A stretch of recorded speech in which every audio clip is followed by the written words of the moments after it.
नमस्कार, मी राजश्री बर्वे. कोकण मराठी साहित्य परिषदेच्या झपूर्झा या त्रैमासिकाचे संपादक श्री दत्तात्रय सैतवडेकर यांच्या संकल्पनेवरून सुरू झालेल्या कथा अभिवाचनाच्या उपक्रमात मी आज स्वलिखित कथा सादर करणार आहे. माझ्या कथेचं नाव आहे व्हेंटिलेटर. मी ध्रुवची ताणी तपासली, हृदयाचे ठोकेही तपासले. नॉर्मल नव्हते. फुफ्फुसातील घरघर पण वाढली होती. काही महिन्यांपूर्वी ह्याच मुलाने माझ्या हृदयाचे ठोके वाढवले होते. अर्थात त्यात त्याचा काही दोष नव्हता म्हणा. डॉक्टर सरोज, काय वाटतंय? तेवढ्यात आत शिरलेल्या डॉक्टर नयनने विचारलं. जी भीती आपल्याला होती तेच. He is deteriorating. Oh no. Doctor Saroj, 10 दिवसांपूर्वी डॉक्टर ध्रुव आपल्याबरोबर पेशंट तपासत होते आणि आत्ता हा तरुण मुलगा आपल्या समोर असा तळमळतोय. खरंय डॉक्टर, पण काय करणार? हा रोगच असा आहे. आज तो, उद्या कदाचित आपल्यातलं कुणी. Can't help. मी पुढच्या बेडकडे जात म्हटलं. त्या बेडवर जाताना माझ्याही नकळत माझे डोळे पाणावले. डॉक्टर असले म्हणून काय झालं? डॉक्टर म्हणजे शेवटी एक माणूसच. त्यालाही हृदय असतं, हृदयही आणि भावनाही. आज माझ्यासमोर पेशंट्सची जी तडफड चालली आहे ती बघवत नाहीये. सगळ्या देशावरच संकट आलंय, महामारीचं. त्यातून माझा देशही कसा सुटेल? आम्ही डॉक्टर्स, नर्सेस, वैज्ञानिक सगळेच रात्रीचा दिवस करून झटतो आहोत. एक एक जीव वाचवण्याकरता अक्षरशः प्रयत्नांची पराकाष्ठा करतोय. तरीही समोर मृत्यू झाला की हताश व्हायला होतं. आजचा दिवस तर माझ्याकरता काळा दिवस होऊन उभा ठाकलाय. माझ्या समोर असलेल्या माझ्या या जीवलगांमुळे मी अगतिक झाले. आणि आजचा दिवसच का? माझं संपूर्ण आयुष्यही असंच कायम दुःखाच्या, संकटांच्या आगीत होरपळून निघालेलं. माझ्या डोळ्यासमोरून सगळे प्रसंग सरकत गेले, अगदी तो दिवस पण. ती गोष्ट मला त्या दिवशी समजली होती. जेव्हा समजली तेव्हा मला प्रचंड शॉक बसला होता. श्रीकांत हे करू शकतो? ज्याच्यावर वयाच्या 14व्या वर्षापासून मी प्रेम करते आहे, तो श्रीकांत हे करू शकतो? मी परत परत मलाच हा प्रश्न विचारत होते. आणि हे असं करण्याचं त्याने सांगितलेलं कारणही अविश्वसनीय. त्याला त्याचा वंश वाढवायचा होता म्हणे. Oh no, I don't believe. म्हणजे पिक्चर आणि नाटकात सुद्धा अशी माणसं बघितली की मला आश्चर्य वाटायचं खरंच अशी माणसं असतात? स्वार्थाकरता आपल्या माणसांना फसवणारी माणसं अस्तित्वात असतात? कुठल्या हृदयाची बनलेली असतात अशी माणसं? पण जेव्हा कळलं, अगदी पुराव्यासकट, तेव्हा लक्षात आलं की हो, अशी माणसं असतात, आपल्या अवतीभोवती असतात. एवढंच नव्हे तर ती आपल्या घरात सुद्धा असतात. मुखवटे घालून फिरत असतात अशी माणसं. प्रेमाचे, विश्वासाचे, सज्जनतेचे. अनेक महिने, अगदी अनेक वर्ष सुद्धा मुखवटा असतो त्यांच्या चेहऱ्यावर.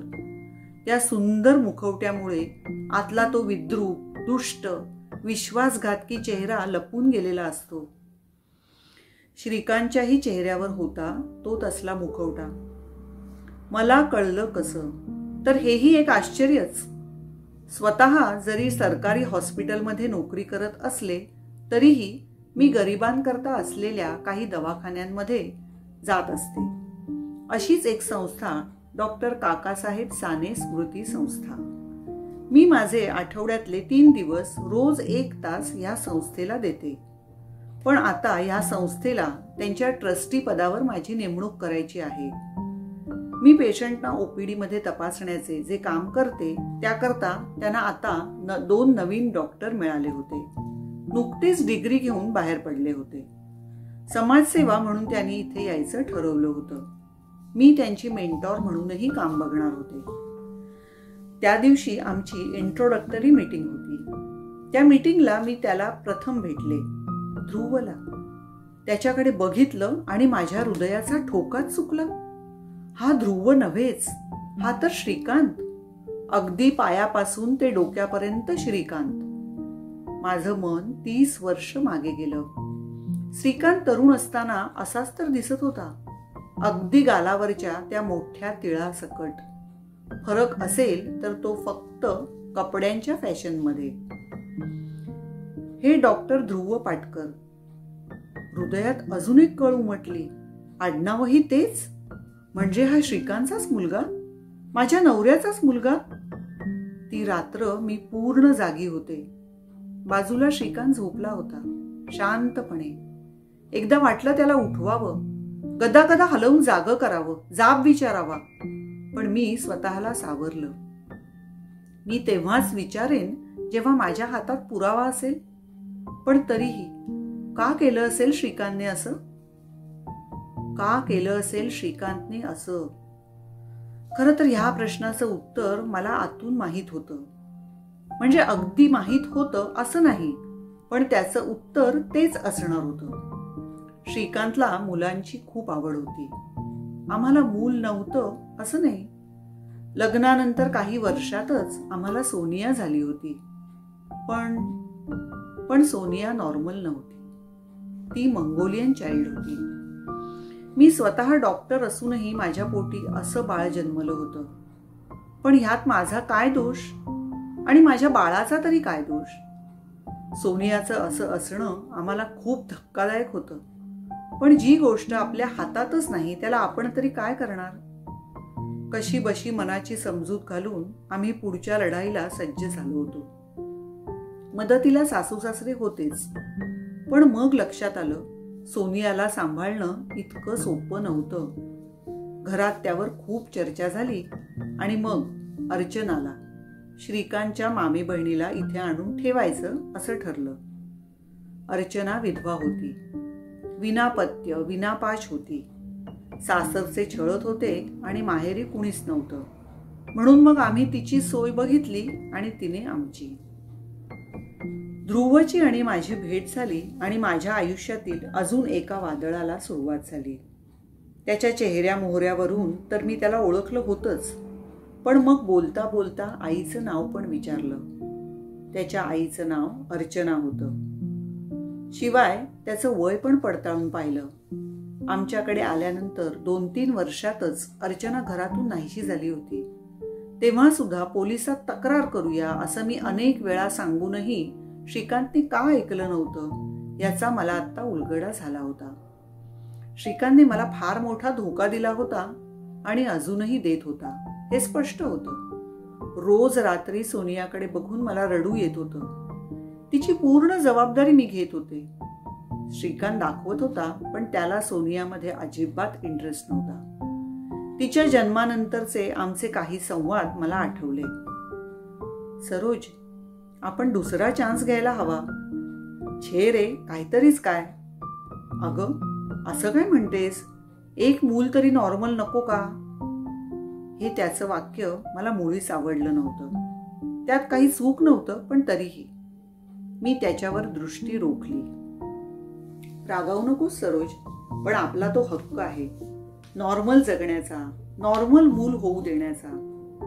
अरे, पण दुसरंही असंच झालं तर कोण सांभाळणार त्याला? आणि कसं करायचं मग आपण मॅनेज? अगं, पण दुसरं तसंच होईल हे गृहीत का धरतोय आपण? चांगलं नाही का होऊ शकत? तो रागाने म्हणाला. होऊ शकतं रे, पण होईलच ह्याची काय गॅरंटी? तुला माहित आहे ना आमची फॅमिली हिस्ट्री. माझा लालू काका तसाच आणि मनू काकांचा महेश तो पण तसाच. माझ्या जीन्समध्येच दोष आहेत श्रीकांत. नको ती विषयाची परीक्षा.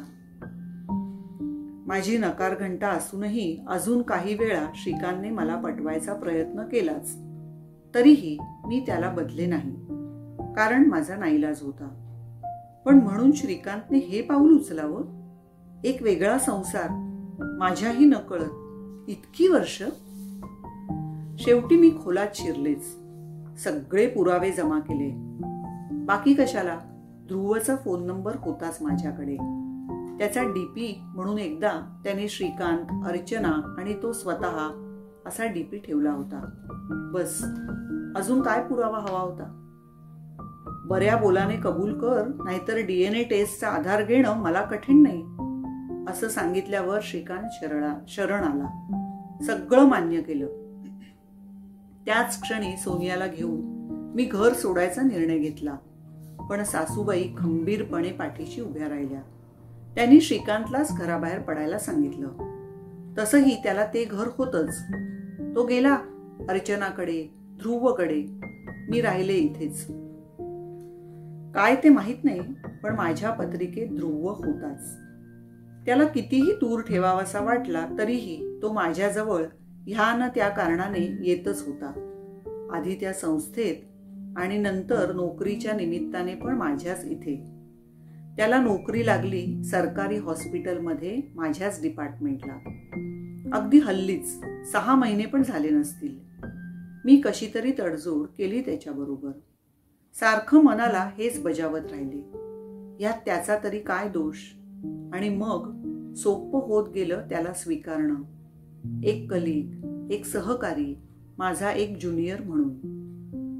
त्याला बघून मात्र कधीही भरून न निघणारी श्रीकांतने केलेल्या फसवणुकीची जखमेवरची खपली मात्र सतत निघत राहिली. आणि आज तोच ध्रुव, जो मला सुरुवातीला नजरेसमोरही नको होता, तोच जगावा, या दुर्धर रोगातून बाहेर यावा, या साथीच्या रोगाचा तो बळी होऊ नये असं वाटत होतं. पण त्याहूनही तीव्रतेने वेगळंच काही मला वाटत होतं.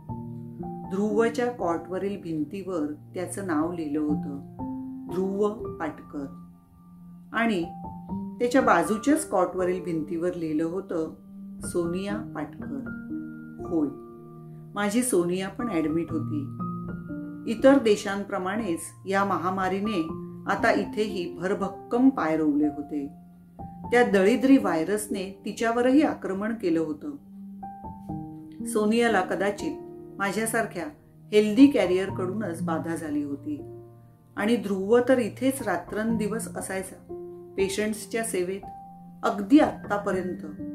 पण शेवटी त्याची प्रतिकारशक्ती सुद्धा कमी पडली आणि 10 दिवसांपूर्वीच तो इथे ऍडमिट झाला. आम्ही सगळेच डॉक्टर्स अथक प्रयत्न करत होतो, पण तरीही आम्ही कमी पडत होतो.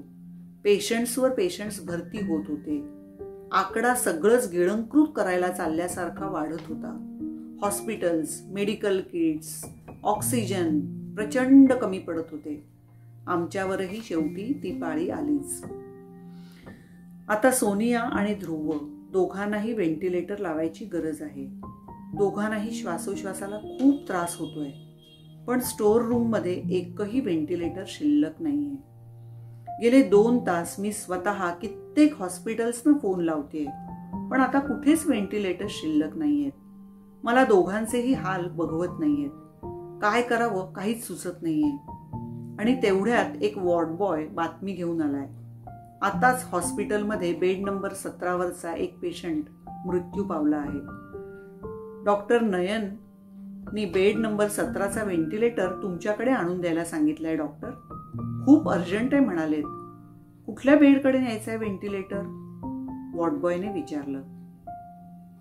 मी क्षणभर सुन्न झाले. पटकन वाटलं तो व्हेंटिलेटर धावत जाऊन सोनियाला लावावा. पण काही केल्या कालच्या मीटिंगमध्ये घेतलेला महत्वाचा निर्णय विसरता येत नाहीये. नाईलाजाने देशाला फार मोठा आणि कठीण निर्णय घ्यावा लागलाय. जेव्हा कुणाला वाचवायचं याचा चॉईस करायची वेळ येईल, तेव्हा ज्या व्यक्तीची देशाला नितांत गरज आहे त्यालाच वाचवावं लागेल. कारण आता पेशंट्स इतके वाढणार की शेवटी कुणाला वाचवायचं आणि कुणाला त्याच्या नशिबावर सोडून द्यायचं हे ठरवण्याची पाळी येणारच होती. आणि दुर्दैवाने ती पाळी आता माझ्यावरच आली आहे. माझं लेकरू समोरच्या बेडवर पडलंय, बिचारं धडपडतंय, हवेतील ऑक्सिजन जोरात ओढून घ्यायचा प्रयत्न करतंय. किती त्रास होतोय माझ्या बाळाला, बघवत नाहीये तिचा त्रास. हृदयाला घरं पडतायत, काळजात कालवाकालव होतीये, डोळ्यातील पाणी खळत नाहीये. पण माझ्या लेकराकरता मला काहीच करता येणार नाहीये. माझ्या वात्सल्याने भरलेल्या हृदयावर माझ्या कर्तव्य भावनेने मात केलीये. माझ्यातल्या आईला, माझ्यातल्या डॉक्टरने मागे टाकलं. माझ्या डोळ्यासमोर आता फक्त आणि फक्त माझं कर्तव्य होतं. मी डोळे मिटून घेतले, एक श्वास घेतला. माझ्या ऑर्डरची वाट बघणाऱ्या वॉर्डबॉयला सांगितलं, तो व्हेंटिलेटर तिथे न्या, डॉक्टर ध्रुवकडे, लवकर. मी मोठ्या निर्धाराने सोनियाच्या बेडकडे पाठ केली. माझी पावलं आता भराभर पडू लागली, ध्रुवच्या बेडच्या दिशेने. कथेचं नाव होतं व्हेंटिलेटर. लेखन आणि अभिवाचन राजश्री बर्वे. कथा आवडल्यास लाईक, कमेंट आणि शेअर करा. विविध कथांचा आस्वाद घेण्याकरता या चॅनलला नक्की सबस्क्राईब करा. धन्यवाद.